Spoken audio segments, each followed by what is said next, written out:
Buenos días, buenas tardes, buenas noches. Espero que se encuentren con energía el día de hoy porque vamos a hablar de los primeros 5 conceptos de feminismo del libro Feminismo en Minutos de Shannon Weber.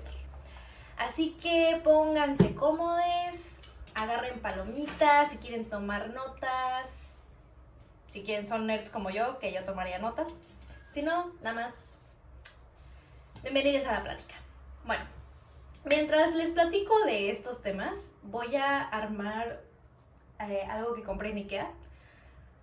No sé cómo va a salir esto, no sé si voy a lograr concentrarme en ambas cosas, pero dije, mira, ¿sabes qué? Lo voy a intentar y si no sale, luego hago otro video y lo hago más calmado y ya. Entonces a lo mejor va a ser un video un poco caótico, pero también siento que es lo que necesito porque a veces no hago nada por intentar que todo sea como por sobrepensar las cosas, ¿saben? Entonces ya, a ver, vamos a empezar.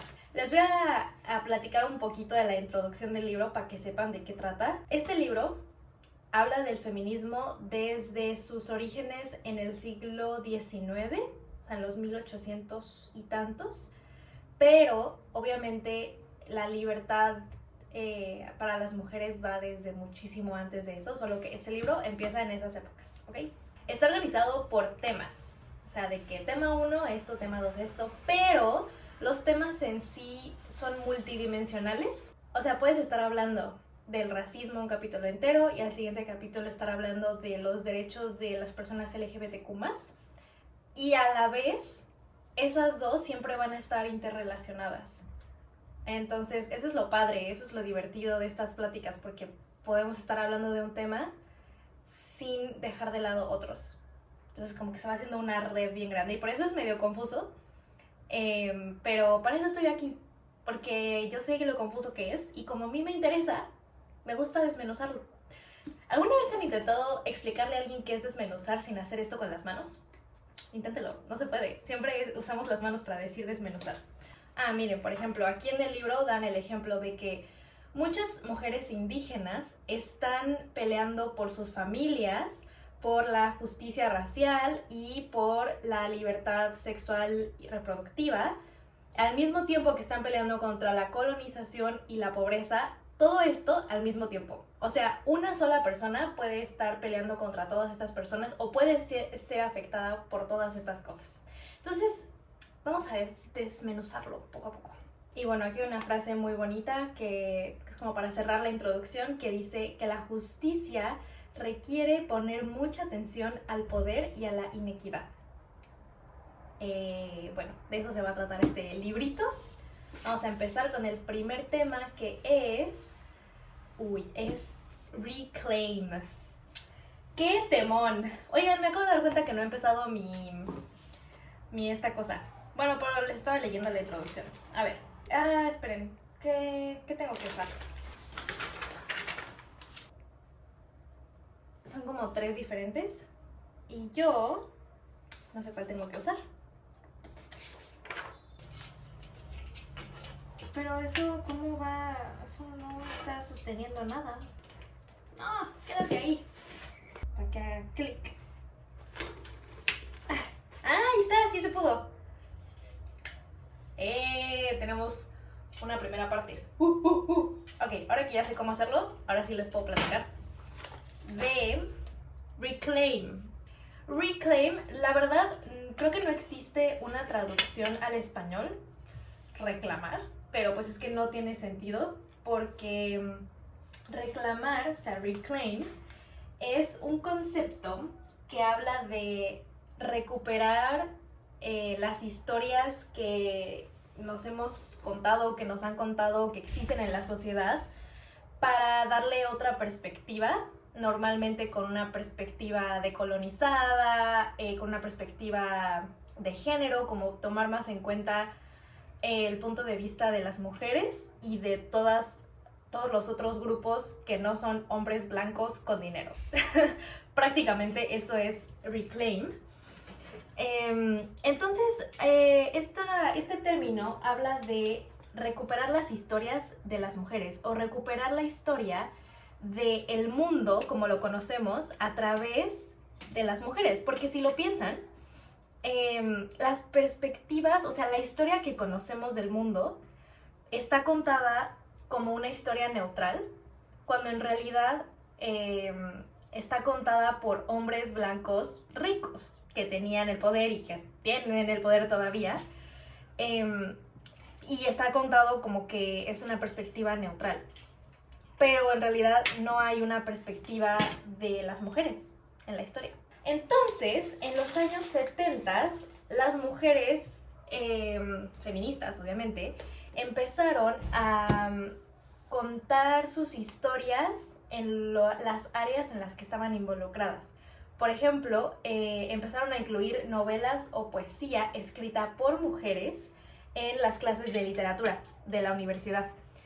Y esos son los pequeños actos de rebeldía que empezaron a hacer que pues tuviéramos una perspectiva ya realmente un poco más neutra, y que no solo se contaran historias con una perspectiva de hombres, como por ejemplo el libro de Little Women, creo que en español es Mujercitas, que hay una película y todo, película buenísima por cierto.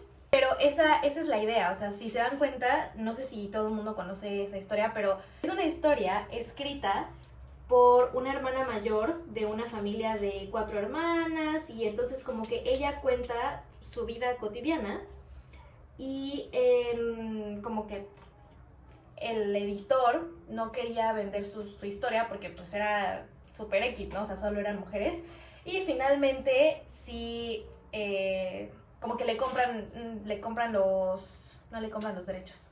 O sea, finalmente sí publican su libro, se hace súper famoso, y esa es como... Esa historia de Mujercitas es en sí lo que es Reclaim, porque se incluyó una perspectiva de las mujeres en la vida cotidiana, cuando solo se estaba incluyendo la de los hombres. No sé si esto está bien. No es que no hizo clic como las otras, pero como que no se está zafando. Confiaré en que está bien.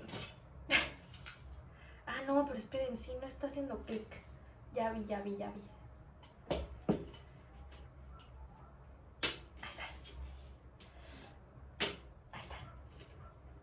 Ok, ya, es sin miedo, es pucharle sin miedo.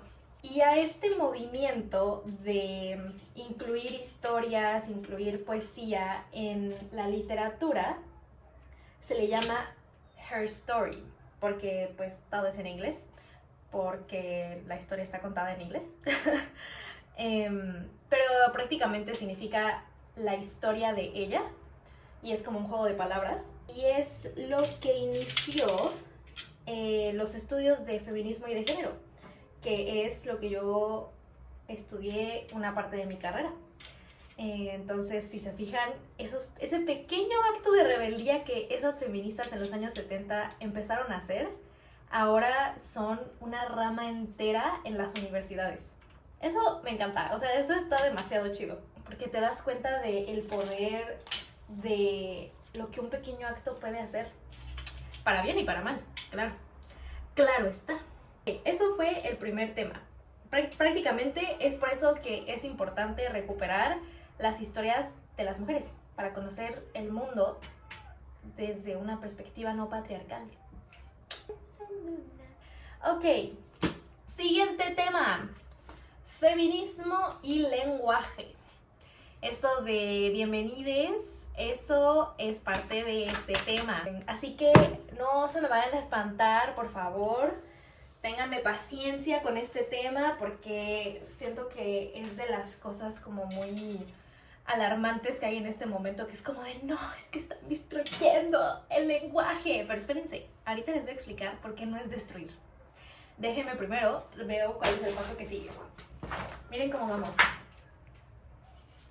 Ya tenemos una parte. Si se termina destruyendo y se caen todas mis cosas, es porque lo hice grabando un video.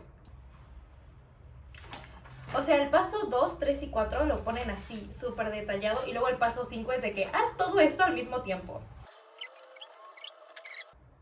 Ok, muy bien. Es que ¿cómo se los explico? Para que no se me alarmen. Ok, este movimiento de el lenguaje inclusivo empezó desde los 70s y los 80s, o sea, no es algo tan reciente. Y básicamente lo que se busca es no usar el masculino para todo, o sea, no usar él, ellos para englobar, porque lo que no se nombra no existe. Entonces, es importante hablar no solo de lo masculino, sino también de lo femenino, ¿no? Es como decir ingeniera, porque también existen las mujeres ingenieras. Y es una palabra que existe, la palabra ingeniera existe. Entonces, pues de eso se trata, ¿no? Como de hablar también de estas otras realidades en las que no solo los hombres son ingenieros, que también hay mujeres ingenieras. Eso es como un ejemplo. Esperen, porque hice mi research, hay investigación aquí. Miren, aquí les tengo un texto de Álvaro García Meseguer de 1976 que hizo, que él es miembro, bueno, no sé si sigue siendo, él fue miembro de la junta directiva de la Asociación para la Expansión Cultural, ¿ok? Entonces, este tal Álvaro, en 1976, dijo: necesitamos una señal gramatical nueva que corresponda a persona, utilizable en los casos plurales relativos a grupos mixtos. Suena muy rebuscado, pero ahorita va a tener sentido. Así como en los casos en que se desea aludir a una persona sin conocer su sexo. O sea, que está diciendo que necesitamos una nueva regla gramatical donde se pueda incluir a varias personas que no son del mismo género, que no tienen el mismo pronombre, y que también podamos hablar de una persona donde no conozcamos su sexo o sus pronombres. Eso es prácticamente lo que dice en esta parte. Y en el párrafo de abajo dice que como usar el O y la A, en la mayoría de los casos son para usar el masculino y el femenino, la solución que propone es usar la E para el género común, o sea, para una persona neutral. Y luego, más abajo, dice el ejemplo de cuando se quiera escribir una carta circular, podrá dar comienzo diciendo querides amigues. O él da el ejemplo de unas personas trabajadoras que pueden escribir pancartas reivindicativas diciendo estamos hartes de ser explotadas. O les politiques podrán llamar compañeros a sus partidarios. Y así como que da varios ejemplos. Y bueno, yo creo que usar la letra E para lo neutral, cuando no se conoce el sexo de las personas o cuando no lo quieres asumir, estoy súper de acuerdo en que suena muy raro porque no estamos acostumbrados a escucharlo. Pero si lo piensan, poco a poco nos estamos acostumbrando a escuchar al menos en decir amix o decir amigue. O sea, como que empieza como broma, pero entre broma y broma... No, pero entre broma y broma, como que ya lo escuchas tan seguido porque todo el mundo lo usa en broma, que cuando alguien realmente lo usa, ya no se te hace tan raro escucharlo. Y obviamente sigue sonando raro en muchas ocasiones, como en estas frases que acabo de leer, porque ya suena como algo más formal y no estamos acostumbrados a escucharlo en lo formal. Ay.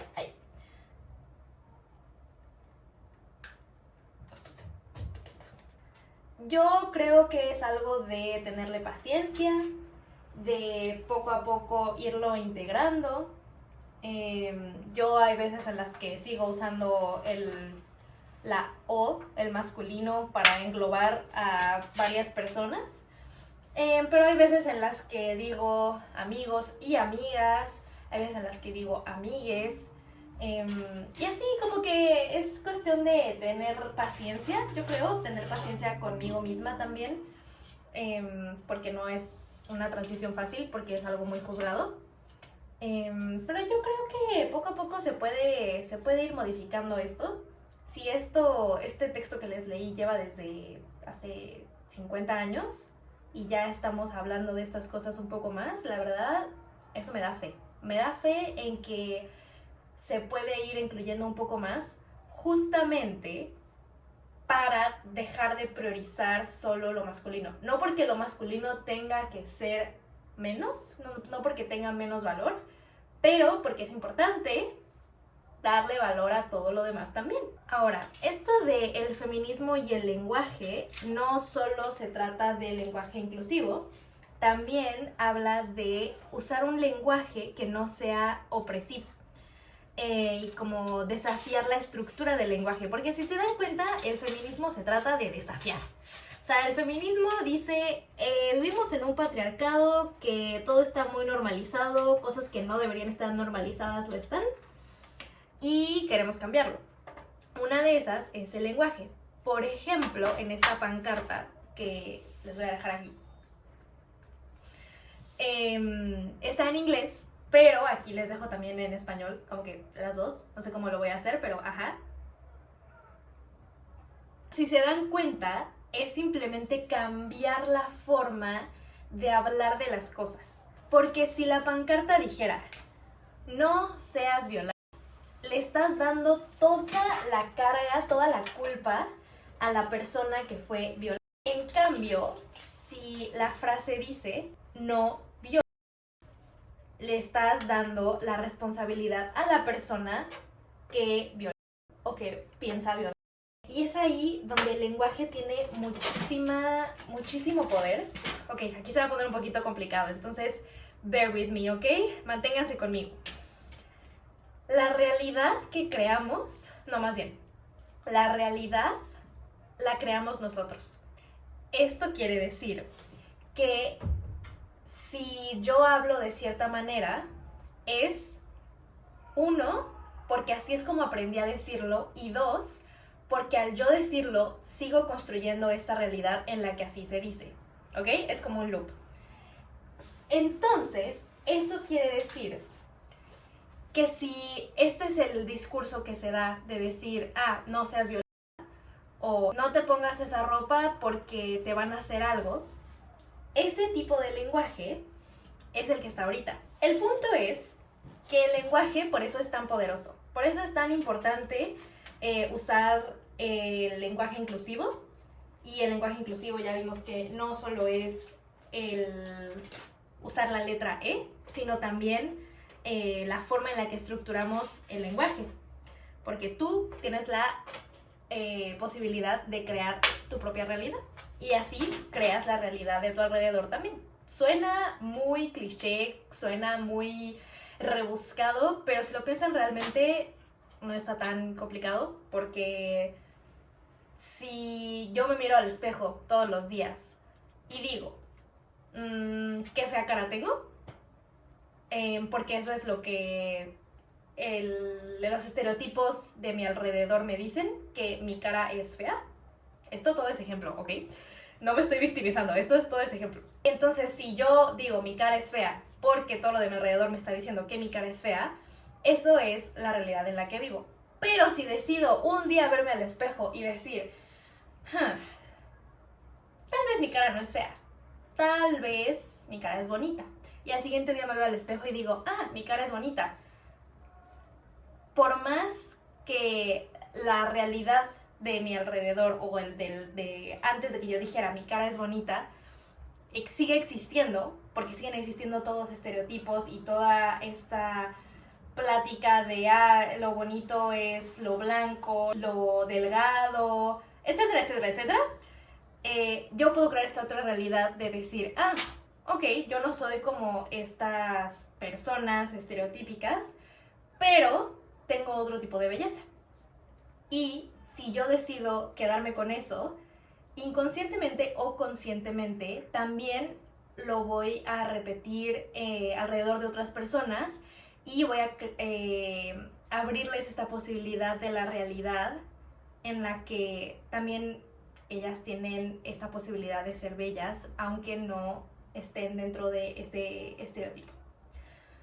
No sé si lo rebusqué mucho, pero espero que se haya entendido. El lenguaje y el feminismo es romper la estructura del lenguaje y usar la E para que dejemos de usar solo el masculino, para valorizar todo y no asumir que todo mundo es hombre o que todo mundo usa el pronombre digo o.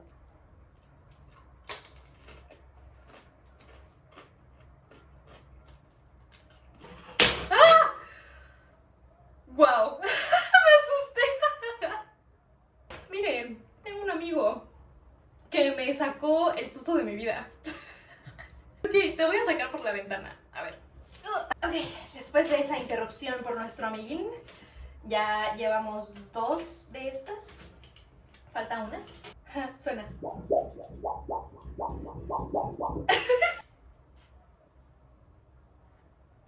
Ok, amiguines.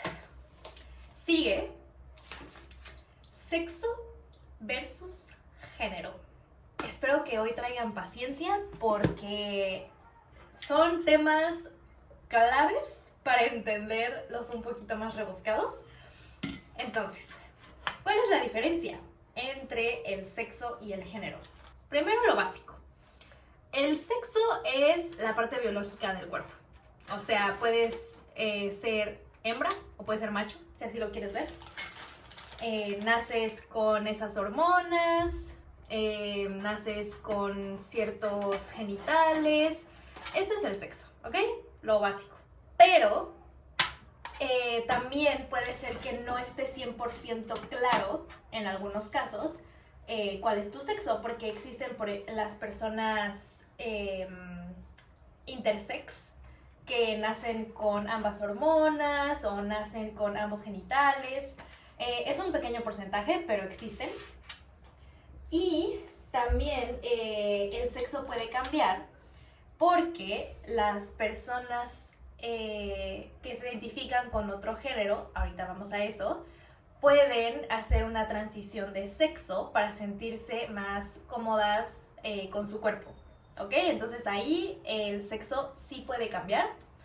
Y a tal lo mejor suena un poquito como loco que cambie, pero ahorita a lo mejor se entiende un poquito más cuando explique el género. Ok, entonces el género es una significación social basado en la suposición de el sexo de alguien.